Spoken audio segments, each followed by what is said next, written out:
आज की कहानी नाग और चींटिया की।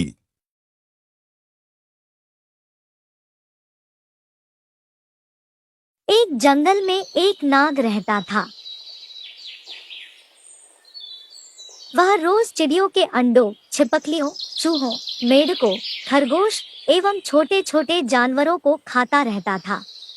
इस प्रकार छोटे छोटे जीवों को खाकर दिन भर सुस्त पड़ा रहता। कुछ दिनों में ही वह काफी लंबा मोटा हो गया। उसका घमंड भी बहुत बढ़ गया। एक दिन नाग ने सोचा, मैं जंगल में सबसे ज्यादा शक्तिशाली हूँ। मैं जंगल का राजा हूँ। अब मुझे अपनी प्रतिष्ठा और आकार के अनुकूल किसी बड़े स्थान पर रहना चाहिए। यह सोचकर उसने अपने रहने के लिए विशाल पेड़ का चुनाव किया। पेड़ के पास चींटियों का एक बिल था। वहाँ ढेर सारे मिट्टी के छोटे छोटे कण जमा थे। नाग ने कहा, यह बवाल मुझे पसंद नहीं।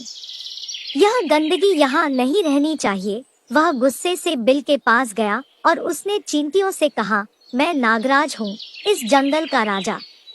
मैं आदेश देता हूँ कि जल्द से जल्द इस कूड़े को यहाँ से हटाओ और चलती बनो। नागराज को देखकर अन्य जानवर थर-थर कांपने लगे, पर नन्ही चींटियों पर उसकी धौंस का कोई असर नहीं पड़ा। अब नाग का गुस्सा बहुत बढ़ गया। उसने अपनी पूंछ से बिल पर कोड़े की तरह जोर से प्रहार किया। इससे चींटियों को बहुत क्रोध आया। क्षण भर में 1000 चींटियां बिल से निकलकर बाहर आ गई। वे नाग के शरीर पर चढ़कर उसे काटने लगी। नागराज को लगा जैसे उसके शरीर में एक साथ हजारों कांटे चुभ रहे हों।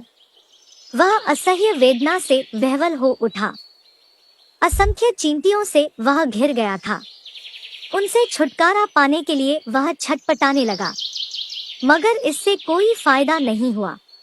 कुछ देर तक वह इसी तरह संघर्ष करता रहा, पर बाद में अत्यधिक पीड़ा से उसकी जान निकल गई।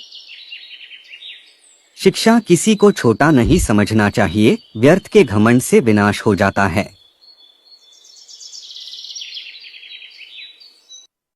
कहानी पसंद आए तो लाइक, शेयर और सब्सक्राइब जरूर करें।